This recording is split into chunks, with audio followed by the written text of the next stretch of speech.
Modiphius Entertainment on SPIEL in Essen, and we're going to take a quick look at the Elder Scrolls Call to Arms, a skirmish tabletop game, and Aled is going to give us a quick introduction how this is going to work. So what are we going to do?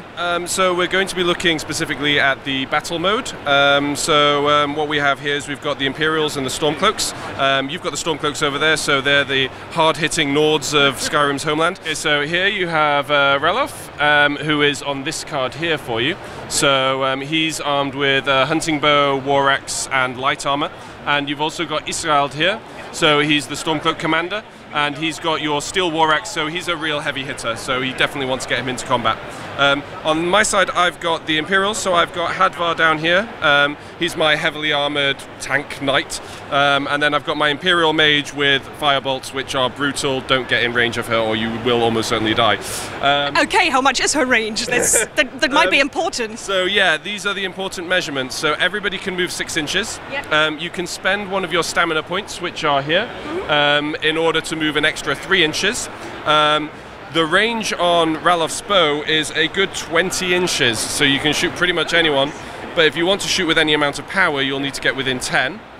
And then the Imperial Mage has a range of 12 inches. So we're playing on quite a small area here, so obviously demo, let's get close and do some damage straight away. So as the Imperials, I will go first. So that's not all the time, just for the purposes of this demo.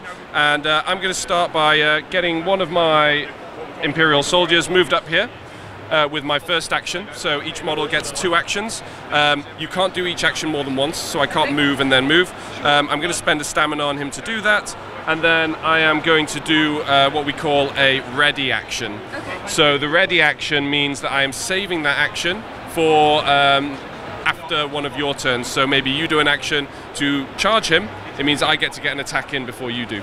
So I'm just preparing that action, getting ready with my sword.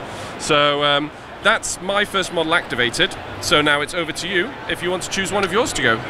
I feel like I'm going to do something very stupid because it feels like Israeld would be someone who runs into the fray and Absolutely. Into range of the mage.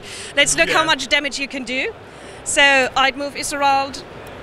You said 6 inches is normal movement. 6 inches is normal. And we'll 9. Actually, let's move them a little bit closer. Yeah, but I can spend Yeah. stamina to go 9 inches, Exactly, so I can just rush in. Yep, absolutely. So I'd move Israeld. So what happens now? You have readied your soldier so he can. Exactly. So because I've got my ready action ready, I can get a quick swing in. So if we look at this card here, my melee is 1 green dice, 1 red dice. And my skill in that is 3, so I'm looking to get a 3 or less on the D20. And it's such a good hit as well. That's massive damage. Unfortunately, because with a -1 even then, I've got a 4, so I've missed. So that's a wasted action, and all those points of damage go to waste. So I've missed, but you still have your action left on Israeld, so now you get to fight back. So yeah, Israeld is now. I spent a stamina point on rushing in, already. And now he's going to hit as hard as he can with his battle axe. Yeah, so also you take the skill dice, because you need to get under the 5 on your strength. And you also have 2 stamina left. Now you can also use stamina not just for sprinting, but for powering up your attacks or to attack more accurately. So for 1 stamina, you can buy an extra yellow dice, and you could also buy another extra green dice if you want. You can't. I'll take a green die. Sorry? I'll take a green die for 1 extra stamina. Yeah. Okay. Excellent. So that's a stamina spend, and then roll the dice. Oh, and a brutal hit. That's a crit. That's a crit. Yeah. And for a crit, you get to add an extra black dice of damage. And you've also got the little helmets, so that will give you a bleed token as well. So which is going to cause even more damage. I'm pretty sure I'm going to be dead here. So yeah, so I block 1 of the damage, but unfortunately 2 damage is still enough to kill me. So he is dead. So yeah. I'm very sorry, but I have a feeling what's going to happen now. Yeah, this is exactly what's going to happen. So, especially now that you're by yourself. So I'm going to move the mage up, and then, using her firebolt, I will attempt to get, and I'm so sorry, but it is a crit. You got to crit yourself. That's just fair. Yeah, it's only fair, right? So yeah, for a total of 5 fire damage. Okay, so where do I see my armor? So your armor is on your armor card here, and he has an armor of red. So yeah. Okay, so you block 2, so you will take 3. Fortunately, he has 5 health, so he's not dead yet. But you are also on fire. So every time you activate him, he will take an additional 1 damage. Okay, so you stay there, Ursarald. Yeah. How often can I activate the miniatures? I guess we're having a round system, so now I'm going to switch to other characters. Yeah, exactly. So you'd activate each miniature once per round, and then at the end of that, that's considered the end of the turn. Okay. And then at the end of the turn, you draw an event card, and then you calculate victory points and things like that, and figure out where you are at the end of that stage of the game, and then we start again, and then we determine who has the advantage, maybe who goes first, and yeah, play continues in that fashion. So and that's basically the base combat mechanics of the game, which is really what we're showing here today.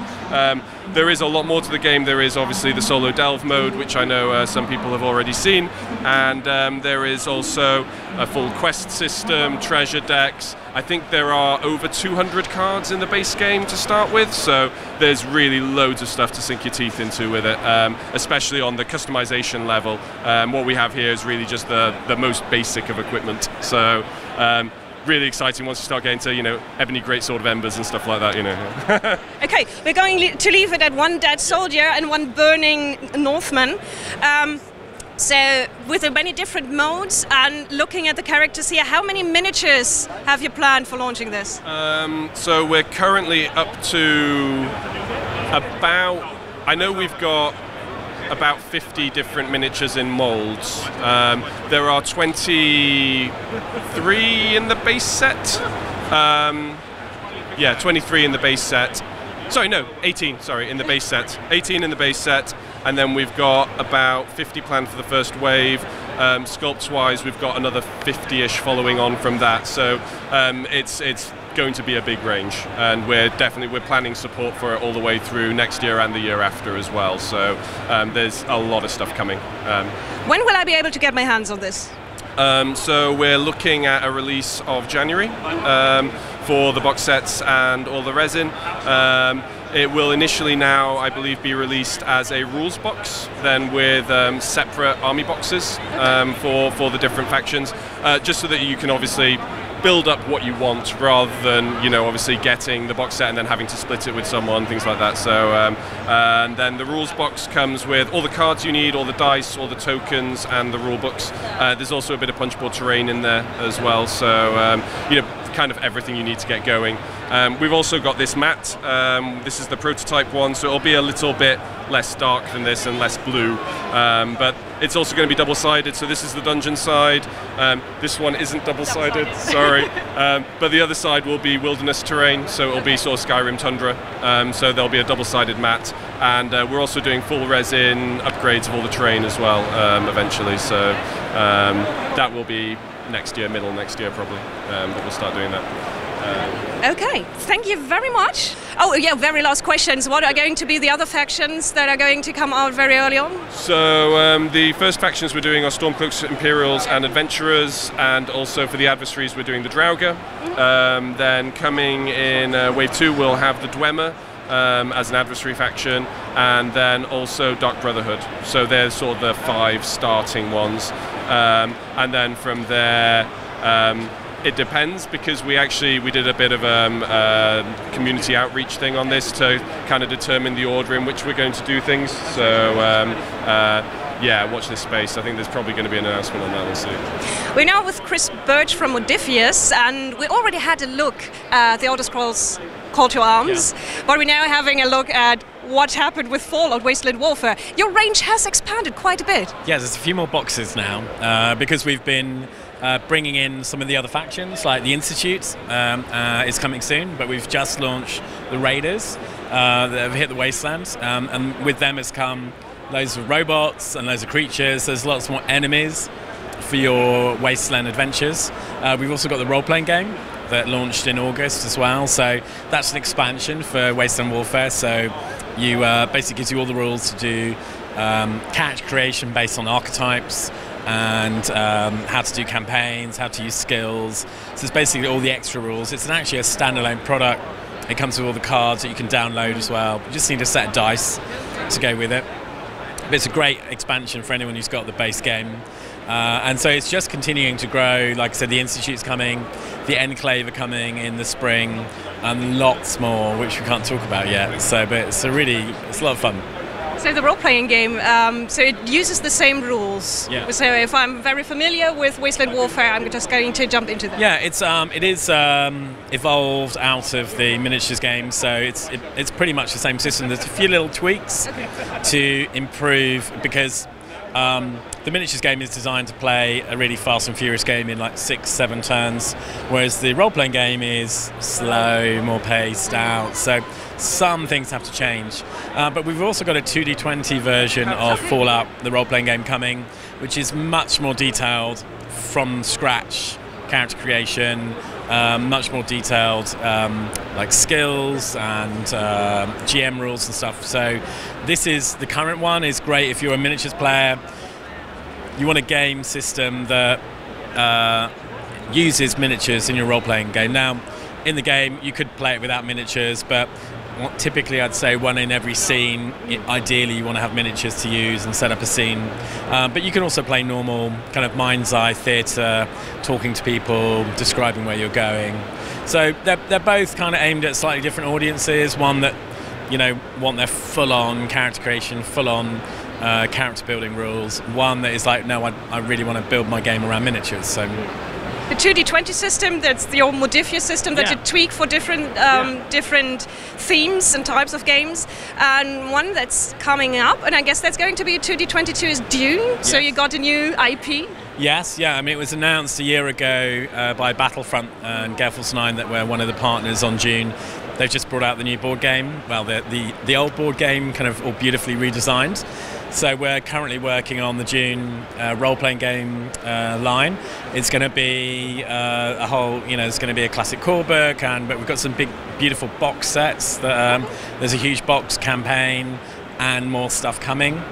There's a press release coming out in about a month's time with who's writing the game, the artists that we've got, and a bit more about what you can expect. So we've had to be a bit quiet about it because we've been just getting on working on it, writing it, but there's more to learn as the months unveil.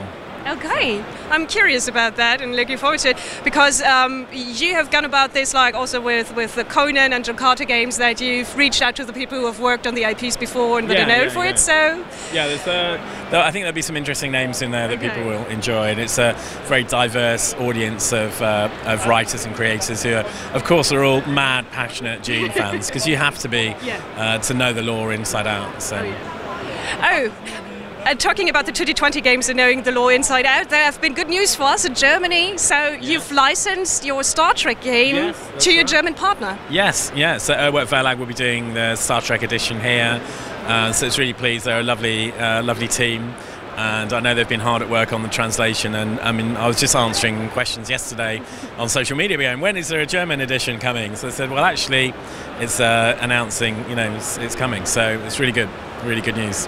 Yeah, and I've already heard how people are reaching out and that you're having also people from Germany maybe writing for you.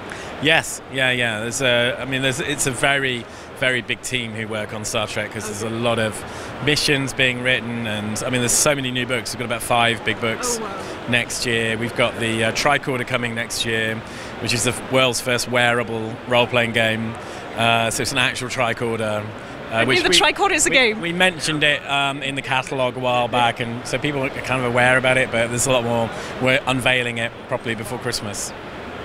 That's a good time to unveil that. Yeah. Okay. Stepping away from your 2D20 games to something that you've taken over. The Vampire the Masquerade V5 edition.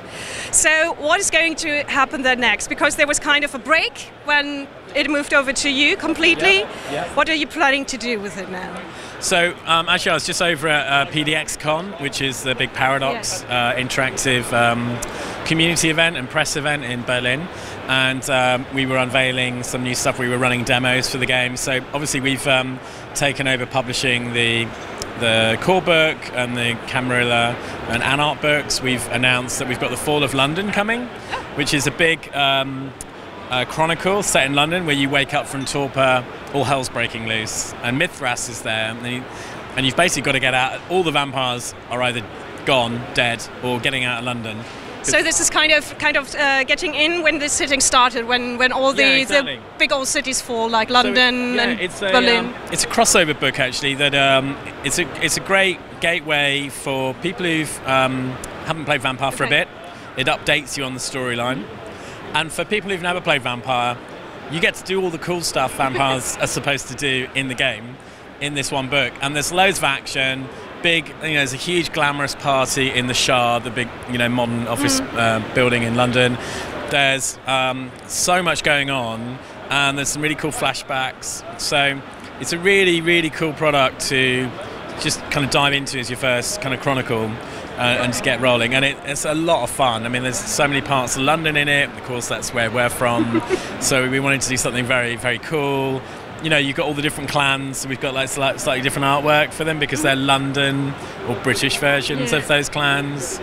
So we're having a lot of fun with it. And then alongside that is coming the player's guide.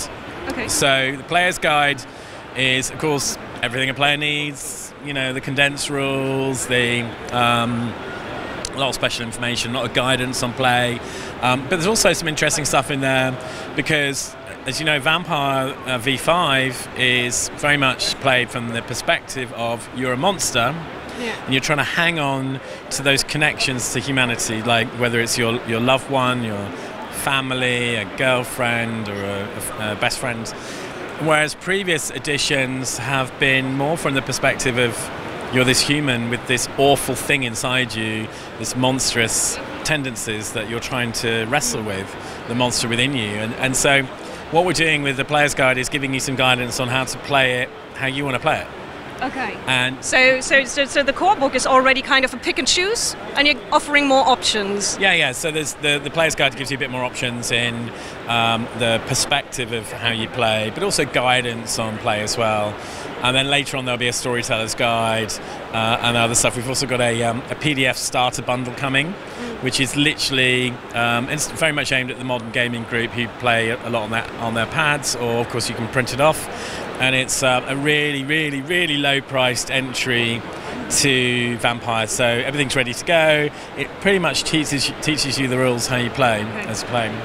So that's coming, and then there's a whole publishing plan for the next 2 years that we just went through with White Wolf and Paradox. So lots of exciting stuff to come. We've got a whole organised play campaign starting in January. Oh, so we're having kind of a big codex thing. There's two things. So there's going to be a lot of free adventures for. I want to run a V5 game in my local store or my convention, and I just want something that's 2 hours long. So there's going to be a lot like that. But there's also a paid organised play campaign, very much aimed at hardcore Vampire players. We've got a big story announcement coming out soon. It's set between two cities. It's the Anarch and the Camarilla, and it's going to play out over several months, and you'll be able to influence the end through your group's actions. So, and that's going to show up later. Yes. I love that. Yeah. So we'll be announcing that properly before Christmas. Okay. Thank you very much, and I'm looking forward to getting more story for the Vampire edition. That was kind of a bit waiting for that. Yeah, great. Now, having talked about role-playing games, we're switching to card games and board games. It's we did our first kind of geek mum and dad game with Thunderbirds, Matt Leacock's game that we've still got selling, and so we've kind of added some new cool products to that range. So we've got Agatha Christie coming out, which is a very unusual game for us. It's a murder mystery card game. It's called Death on the Cards, based on her novels, and this is basically your 20-minute quick, fun murder mystery game. It's great for non-gamers, and it's basically, I don't know if you know the Agatha Christie books, everyone has a secret. So in this game, you all have 3 secrets, Except one of those secrets is that you're the murderer. Okay. So you imagine you've all been gathered round in the dining room, and the investigator is, going around. So it's about set collecting. You collect sets of famous detectives, and if I've got a set of 2 or 3, I can play them down and force you to reveal one of your secrets. Oh, so if I'm going to say I've got 2 Hercule Poirot, you have to tell me something about you. Yeah, so if you've got, say, 2 Poirot, I might have to reveal one of the secrets. And they're all really funny. Like things like I like collecting toenails off dead people or whatever. So I don't know if that's funny or creepy. So they're all like really fun stuff. And of course, you need to, there's a bit of social deduction, like, so why are you picking on Dave? Okay, yeah. I think you're the murderer. And of course, so everyone's like trying to figure out who the murderer is. But it's super simple, and it's €18, £15. So it's our kind of first big card game. And then we've got Kung Fu Panda, which is totally awesome. Which is probably not about sleuthing, but about hitting people. This is all about kung fu action adventure with animals. And if you know Escape from the Temple, it's a similar concept where you're rolling dice on a timer to basically work your way through different movie locations. You've got the wall, you've got the big temple room here. I'll just show you a few things. So these are like the character cards. You've got Tigress and Viper. So based on my dice roll, various things are going to be happening. So we have our dice. We get 4 dice each. We're frantically rolling them to move around the map, and we're trying to take out the various minions. See, look at these beautiful minions. So these are all it's like a grey plastic. I don't know if you'll be able to see this, but they've all got a bit of an ink wash on them, so the details just pop out a bit more. Yeah, right. You can actually see all the tiny bits of the armor. Yeah, there's Tigress. So if it's like Escape from the Temple, this is basically a scream at your friends game. Yeah, scream at your friends. Oh my god! Oh my god! Oh my god! And it's like, I'm stuck. Quick! I need help. So that this has got that's more the heroes. So like crazy rolling dice, 2 a timer. There's literally only a handful of cards, which is for your special powers that you gain as you level up, and you've got the choice of all the main heroes. And we've also got, there'll be some of the Kickstarter expansions left through our web store, where you can get like the other big bad guys, and also some of the other heroes from the games like Croc, etc. But this is really fun. Again, it plays in you can play around in 10 minutes, a quick mission, or you can play several games over like 30 minutes. Shock horror. So this is £45, so I'm thinking it's like €50 or something. But of course, it comes with lots of miniatures. It's like a miniatures game that you play on acid. It's like crazy, really fun. I've played it with 6-year-olds and 8-year-olds. Kids really love it. But you game a group is going to love it as well. So for your regular gaming group, it's going to be one of these quick snack games. We're waiting for some of the guys to turn up. Let's crack this open and play it for half an hour whilst we're killing time. So it's really super simple to learn and teach people, but a lot of depth as well. So thank you very much. All right. And coming out in November, December. Soon. Yeah. And Agatha Christie is out in mid-November, in about 2 weeks' time. So in your local shops, in your local bookstores, gaming stores, everywhere. Thank you very much. We'll keep the eyes open. All right.